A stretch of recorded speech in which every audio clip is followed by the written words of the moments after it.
ചേട്ടാ നമ്മളിപ്പം റൈച്ചസ്നെസ്സിനെ കുറിച്ചല്ലേ പഠിച്ചുകൊണ്ടിരിക്കുന്നത്. അപ്പം അങ്ങനെ പഠിച്ചുകൊണ്ടിരുന്നപ്പം യോബിന്റെ കാര്യം പറഞ്ഞു.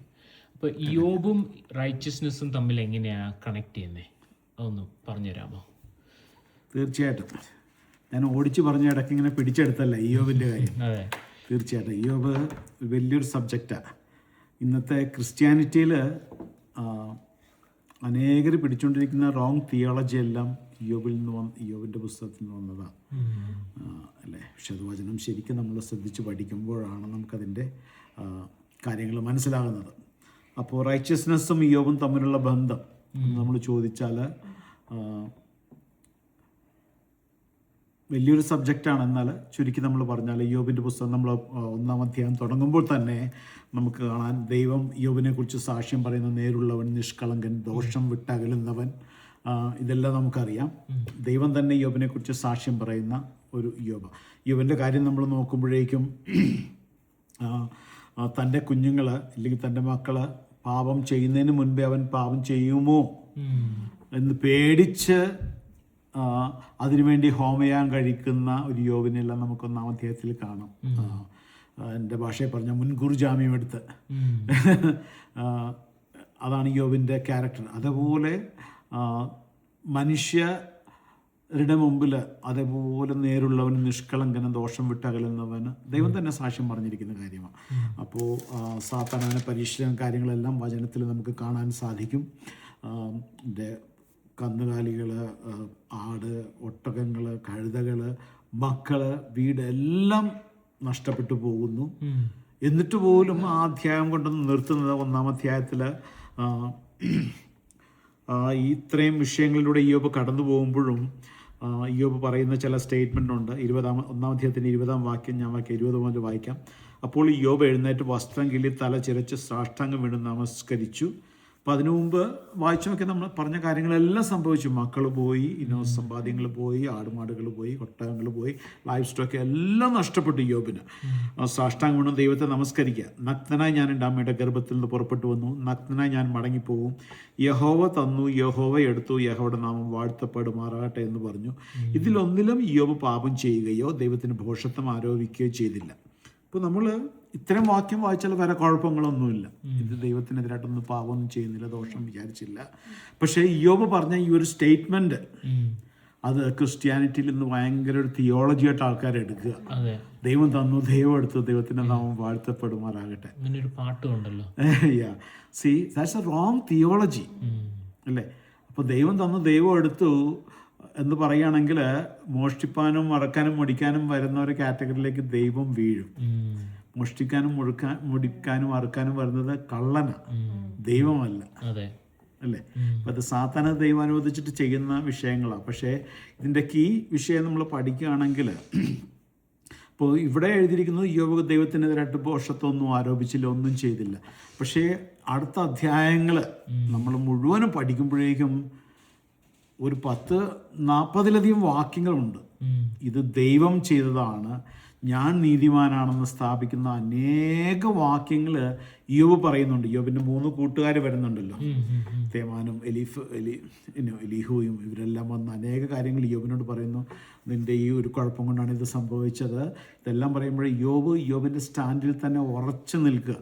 ഐ ആം റൈച്ചസ്, ദൈവമാണ് ഇത് ചെയ്യുന്നത്. അപ്പം ഞാൻ ഒത്തിരി വാക്യങ്ങളുണ്ട്, പക്ഷെ കുറച്ച് വാക്യങ്ങൾ നമുക്ക് എല്ലാം വായിക്കാൻ സമയമില്ല. കുറച്ച് വാക്യങ്ങൾ ഞാനൊന്ന് കാണിക്കാം. ഇയ്യോബ് ദൈവത്തെ ബ്ലെയിം ചെയ്യുന്നത്. ഇല്ലെങ്കിൽ 6-ാം അധ്യായത്തിൻ്റെ എൻ്റെ 4-ാം വാക്യം, 4-ഉം 9-ഉം വാക്യം ഒന്ന് വായിച്ചേട്ടെ. സർവശക്തന്റെ അസ്ത്രങ്ങൾ എന്നിൽ തറച്ചിരിക്കുന്നു, അവയുടെ വിഷം എൻ്റെ ആത്മാവ് കുടിക്കുന്നു, ദൈവത്തിന്റെ ഘോരത്വങ്ങൾ എൻ്റെ നേരെ അണിനിരന്നിരിക്കുന്നു. For the arrows of the almighty are within me. അപ്പോൾ സർവശക്തനാണ് ഇതിന് ചെയ്തിരിക്കുന്നത് എന്നുള്ളതാണ് ഇയ്യോബിന്റെ. സർവശക്തന്റെ അസ്ത്രങ്ങൾ എന്നെ തറച്ചിരിക്കുന്നത്. എൻ്റെ 9-ാം വാക്യത്തിൽ എന്നെ തകർക്കുവാൻ ദൈവം പ്രസാദിച്ചെങ്കിൽ തൃക്കൈ നീട്ടി എന്നെ ഖണ്ഡിച്ചു കളഞ്ഞു. അപ്പോൾ ഇൻഡയറക്റ്റായിട്ടല്ല ദൈവം ഇത് ചെയ്തതെന്നാണ് ഇയ്യോബ് പറയുന്നത്. എന്നെ തകർക്കുവാൻ ദൈവം പ്രസാദിച്ചെങ്കിൽ, അതാ പറയുന്നത്. 10-ാം അധ്യായത്തിന്റെ 8-ാം വാക്യം ഒന്ന് വായിച്ചേട്ടെ. നിന്റെ കൈ എന്നെ ഉരുവാക്കി എന്നെ മുഴുവനും ചമച്ചു, എന്നിട്ടും നീ എന്നെ നശിപ്പിച്ചു കളയുന്നു. നിന്റെ കൈ എന്നെ ഉളവാക്കി എന്നിട്ട് നീ എന്നെ നശിപ്പിച്ചു കളയും. നശിപ്പിച്ച് കളയുന്നു അല്ലേ. അടുത്ത 13-ാം അധ്യായത്തിൻ്റെ 24-ാം വാക്യം ഒന്ന് വായിച്ചട്ടെ. തിരുമുഖം മറച്ചുകൊള്ളുന്നതും എന്നെ ശത്രുവായി വിചാരിക്കുന്നതും എന്തിന്? സേബ പറയുന്നു, ഇപ്പോൾ ശത്രുവായി സർവശക്തൻ്റെ അസ്ത്രം എൻ്റെ മേൽ തകർച്ചിരിക്കുന്നു, ദൈവം എന്നെ തകർത്ത് കളഞ്ഞിരിക്കുന്നു, അത് ദൈവത്തിന് പ്രസാദമായി, എന്നെ ശത്രുവായിട്ട് വിചാരിക്കുന്നത് എന്ത്? അദ്ദേഹം തുടങ്ങുന്നത് എങ്ങനെ? ദൈവം സാക്ഷ്യം പറയുന്ന നേരുള്ളവൻ നിഷ്കളങ്കനും ദോഷം വിട്ടകലുന്നവനും എന്ന് ദൈവം തന്നെ സാക്ഷ്യം പറഞ്ഞ ആ ദൈവത്തെ ബ്ലെയിം ചെയ്ത് ഉള്ള കാര്യങ്ങളാണ് യോബിൽ നിന്ന് വരുന്നതും ഒക്കെ. വേറെ 19-ാം അധ്യായത്തിൻ്റെ 6-ാം വാക്യം ഒന്ന് വായിച്ചേ. ദൈവം എന്നെ മറച്ചു കളഞ്ഞ് തന്റെ വലയിൽ എന്നെ കുടുക്കിയിരിക്കുന്നു എന്നറിവേ. ദൈവം എന്നെ മറിച്ച് കളഞ്ഞ് തൻ്റെ വലയിൽ എന്നെ കുടുക്കി. അപ്പോൾ ദൈവം, ഈ വാക്യങ്ങളെല്ലാം നമ്മൾ നോക്കുമ്പോഴേക്കും യോബ് പറയുന്നത് ദൈവമാണ് ഇതെല്ലാം ചെയ്തത് അല്ലേ. ദൈവം എന്നെ ശത്രുവായിട്ട് വിചാരിച്ചു, എൻ്റെ വലയിൽ കുടുക്കി, എന്നെ മറിച്ച് കളഞ്ഞിരിക്കുന്നു, എൻ്റെ ന്യായം മറിച്ച് കളഞ്ഞിരിക്കുന്നു, എന്നിൽ നീതികേട്, ഇങ്ങനെ അനേക വാക്യങ്ങളുണ്ട്. 23-16 വായിച്ചട്ടെ. ദൈവം എനിക്ക് ധൈര്യക്ഷയം വരുത്തി സർവശക്തൻ എന്നെ ഭ്രമിപ്പിച്ചിരിക്കുന്നു. ദൈവം എനിക്ക് ധൈര്യക്ഷയം വരുത്തി സർവശക്തൻ എന്നെ ഭ്രമിപ്പിച്ചിരിക്കുന്നു. പുതിയ നിയമമെല്ലാം വായിക്കുന്ന നമുക്കറിയാം, കർത്താവേ യേശുക്രിസ്തു പറയുന്നത് ധൈര്യപ്പെടുവിൻ, ഭയപ്പെടേണ്ട, എൻ്റെ സമാധാനം ഞാൻ നിങ്ങൾക്ക് തരുന്നു, എൻ്റെ സന്തോഷം ഞാൻ നിങ്ങൾക്ക് തരുന്നു.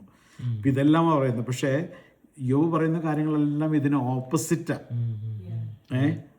ഇപ്പോൾ ഇതിൻ്റെ ഉത്തരം ഞാൻ ലാസ്റ്റിലേക്ക് വരാം. ഒത്തിരി വാക്യങ്ങളുണ്ട്, എന്നാലും നമുക്ക് 2 വാക്യങ്ങളോട് വായിച്ചിട്ട് നിർത്താം. 27-ാം അധ്യായത്തിൻ്റെ 2 മുതലുള്ള വാക്യങ്ങളൊന്ന് വായിച്ചോട്ടെ, 5 വരെ. എൻ്റെ ന്യായം നീക്കിക്കളഞ്ഞ ദൈവത്താണ്, എനിക്ക് മനോവ്യസനം വരുത്തിയ സർവശക്തനാണ്. എൻ്റെ പ്രാണൻ മുഴുവനും എന്നിലും ദൈവത്തിൻ്റെ ശ്വാസം എൻ്റെ മൂക്കിലും ഉണ്ടല്ലോ. എൻ്റെ അധരം നീതികേട് സംസാരിക്കുകയില്ല, എൻ്റെ നാവ് വ്യാജം ഉച്ചരിക്കുകയുമില്ല. നിങ്ങളുടെ വാദം ഞാൻ ഒരു നാളും സമ്മതിക്കുകയില്ല, മരിക്കുവോളം എൻ്റെ നിഷ്കളങ്കത്തെ ഉപേക്ഷിക്കുകയുമില്ല. എൻ്റെ നീതി ഞാൻ വിടാതെ മുറുകെ പിടിക്കുന്നു, എൻ്റെ ഹൃദയം എൻ്റെ നാളുകളിൽ ഒന്നിനെയും ആക്ഷേപിക്കുന്നില്ല. അപ്പോൾ ഈ ബിൽദാദും എലീഹുവും ഈ 3 കൂട്ടുകാർ അനേക കാര്യങ്ങൾ യോബിനോട് പറയാ. യോബ് ഇതിന് മറുപടിയായിട്ട് ഇതെല്ലാം പറയുന്നത്. ഇതെല്ലാം പറയുമ്പോഴേക്കും ഇൻഡയറക്റ്റ് ആയിട്ട് ദൈവം ഇതെല്ലാം ചെയ്തു. എൻ്റെ നിഷ്കളങ്കത്തെ ഞാൻ വിടുന്നു, ഞാൻ നിഷ്കളങ്കനാണ്, എൻ്റെ നീതികേട്. ലാസ്റ്റ് ആ വാക്യം വായിച്ച് 6-ാം വാക്യം കണ്ടോ, എൻ്റെ നീതി ഞാൻ മുറുകെ പിടിക്കുന്നു, എൻ്റെ നീതി. My righteous, I am holding to my righteous, I am holding to that. അപ്പോൾ ദൈവം എന്നെ കുടുക്കിയിരിക്കുന്നു, ദൈവം എന്നെ മറച്ചു കളഞ്ഞു, അവൻ്റെ അസ്ത്രൻ്റെ മേൽ തറച്ചിരിക്കുന്നു, സർവശക്തൻ എന്നെ ശത്രുവായി കാണുന്നു, അവൻ്റെ വലയിൽ കുടുക്കി എൻ്റെ ഈ അസ്ത്രങ്ങളെല്ലാം എൻ്റെ ജീവിതത്തിൽ അവൻ അയച്ചിരിക്കുന്നു, എന്നാലും ഞാൻ എൻ്റെ നീതി വിടുകയില്ല. എനിക്ക് സമയക്കുറവുകൊണ്ടാണ് ഞാൻ വായിക്കാതെ. 10-45 വാക്യങ്ങൾ യോബ് പറയുന്ന കാര്യങ്ങളുണ്ട് ദൈവത്തിനെതിരായിട്ട്. അല്ലെങ്കിൽ ദൈവമാണ് ഇതെല്ലാം ചെയ്ത് ദൈവത്തെ ബ്ലെയിം ചെയ്യുന്നു. അതിൻ്റെ കാരണം എന്താ, നമുക്കത് അവസാനം വരുമ്പോഴേക്കും നമുക്കത് വായിക്കാം. ഒത്തിരി കാര്യങ്ങൾ ഈ കൂട്ടുകാർ തമ്മിൽ 3 കൂട്ടുകാർ യോബിനോട് സംസാരിക്കുന്നുണ്ട്. എന്നിട്ട് അവസാനം 38-ാം അധ്യായം മുതൽ യോബിൻ്റെ 38, 39, 40, 41 ഈ 4 അധ്യായങ്ങളിൽ യഹോവ പിതാവായ ദൈവം ചുഴലിക്കാറ്റിൽ യോബിനോട് കുറേ ക്വസ്റ്റ്യൻസ് ചോദിക്കുന്നുണ്ട്. ഞാൻ ആ വചനങ്ങളൊക്കെ വായിക്കുമ്പോൾ ഞാനിങ്ങനെ ചിന്തിക്കും, ലോർഡ് വാട്ട് ഈസ് ഇറ്റ്? ദൈവം ചോദിക്കും, ഞാൻ ഭൂമിക്ക് അടിസ്ഥാനമിട്ടപ്പോൾ നീ എവിടെയായിരുന്നു? തിരമാലകളോട് ഇവിടം വരെ കരാം, അതിൻ്റെ അതിരി ഞാൻ വെച്ചപ്പോഴേക്കും വേഴ്വഴിയൂ, നീ എവിടെയായിരുന്നു? പ്രഭാത നക്ഷത്രങ്ങൾ ഉറങ്ങി പുറപ്പെട്ടപ്പോൾ അനേക ചോദ്യങ്ങൾ നമുക്കിതൊന്നും കോംപ്രിഹെൻഡ് ചെയ്യാൻ പറ്റാത്ത ചോദ്യങ്ങൾ ചോദിക്കുമ്പോഴേക്കും യോബ് ഇങ്ങനെ, എൻ്റെ ഭാഷ പറഞ്ഞ വട്ടം കറങ്ങുക. യോബിന് മറുപടി ഒന്നുമില്ല.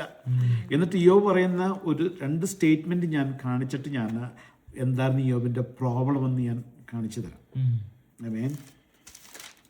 ഈ 3-4 അധ്യായങ്ങൾ ദൈവം അങ്ങനെ ചോദിച്ചപ്പോഴേക്കും 42-ാം അധ്യായത്തിൽ അതിൻ്റെ ഹെഡിങ് ഇങ്ങനെ യോബ് സബ്മിറ്റ്സ് ടു ഗോഡ് എന്ന് പറഞ്ഞാൽ തുടങ്ങുന്നത്. യോബ് ദൈവത്തിന് കീഴടങ്ങുന്നു. ഇത്തരം ചോദ്യങ്ങളെല്ലാം കഴിഞ്ഞതിന് ശേഷം യോബ് പറയും, അതിന് യോബ് യഹോവയോട് ഉത്തരം പറഞ്ഞത്, നിനക്ക് സകലം കഴിയുമെന്നും നിന്റെ ഉദ്ദേശമൊന്നും അസാധ്യമല്ലെന്നും ഞാൻ അറിയുന്നു. അറിവ് കൂടാതെ ആലോചനയെ മറിച്ച് കളയുന്നവൻ ഇവൻ ആര്? അങ്ങനെ എനിക്ക് അറിഞ്ഞുകൂടാത്ത വണ്ണം അത്ഭുതമേറിയത്. ഞാൻ തിരിച്ചറിയാതെ പറഞ്ഞുപോയി, കേൾക്കണമേ, ഞാൻ സംസാരിക്കും. ഞാൻ നിന്നോട് ചോദിക്കും, എന്നെ ഗ്രഹിപ്പിക്കണമേ. ഞാൻ നിന്നെക്കുറിച്ചൊരു കേൾവി മാത്രമേ കേട്ടിരുന്നുള്ളൂ, ഇപ്പോഴും എൻ്റെ കണ്ണാൽ നിന്നെ കാണുന്നു. സി, ഇപ്പോൾ ഞാൻ തിരിച്ചറിയാതെ പറഞ്ഞുപോയി പല കാര്യങ്ങളും. സി, അത് യഹോവ തന്നു, യഹോവ എടുത്തു, യഹോവയുടെ നാമം വാഴ്ത്തപ്പെടുമാറാത്തെ. അവൻ്റെ അറിവിനാൽ, അവൻ്റെ ഒരു ദൈവത്തെക്കുറിച്ചുള്ള അറിവ് മാത്രം, ഒരു കേൾവി മാത്രമേ ഉള്ളൂ. ഇത്തരം ചോദ്യങ്ങളെല്ലാം ചോദിച്ചു കഴിഞ്ഞപ്പോഴേക്കും യോബ് പറയാ, ഞാനിപ്പോൾ നിന്നെ എന്നെ കണ്ണാൽ കണ്ടിരിക്കുന്നു. പക്ഷേ യോബിന്റെ അറിവില്ലായ്മയിൽ പറഞ്ഞ കാര്യങ്ങൾ നമുക്കിന്ന് തിയോളജിയാണ്. No, God never do bad things. He is good. God is good. നല്ല ഉറവയിൽ നിന്ന് തീയത് വരത്തില്ല ഒരിക്കലും. മനസ്സിലായില്ലേ? അപ്പോൾ ഇത്രയും ചോദ്യം ചോദിച്ചു കഴിഞ്ഞപ്പോൾ യോബ് അവിടെ അഡ്മിറ്റ് ചെയ്യുക, ദൈവത്തിന് സബ്മിറ്റ് ചെയ്യുക, അങ്ങനെയാണ് എഴുതിയേക്കുന്നത് അല്ലേ? അപ്പോൾ ഞാൻ നിന്നെക്കുറിച്ചൊരു കേൾവി മാത്രമേ കേട്ടിരുന്നുള്ളൂ, എൻ്റെ അറിവില്ലായ്മയിൽ ഞാൻ പറഞ്ഞുപോയി.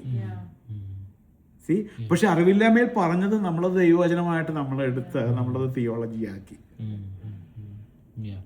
സി, അപ്പോൾ നിന്നെക്കുറിച്ചൊരു കേൾവി മാത്രമേ കേട്ടിരുന്നുള്ളൂ, ഇപ്പോഴോ ഞാൻ എൻ്റെ കണ്ണാൽ കണ്ടിരിക്കുന്നു. ആകയാൽ ഞാൻ എന്നെ തന്നെ വെറുത്ത് പൊടിയിലും ചാരത്തിലും കിടന്ന് അനുതപിക്കുന്നു.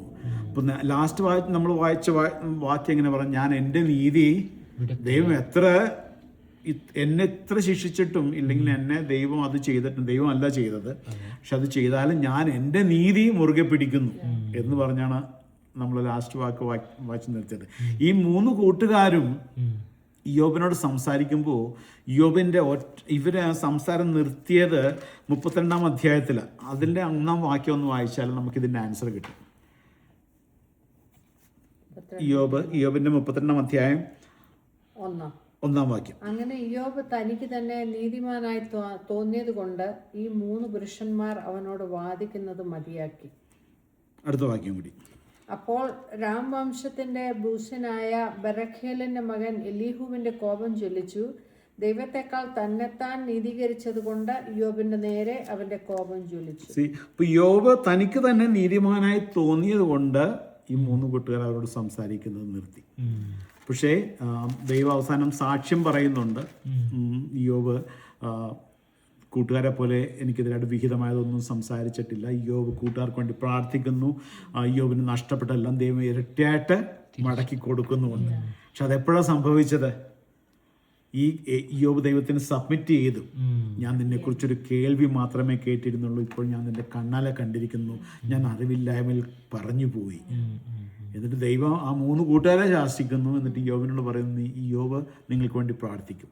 യോബ് കൂട്ടുകാർക്ക് വേണ്ടി പ്രാർത്ഥിച്ചപ്പോൾ ദൈവം അവനുള്ള സകലതും ഇരട്ടിയാക്കി കൊടുത്തു.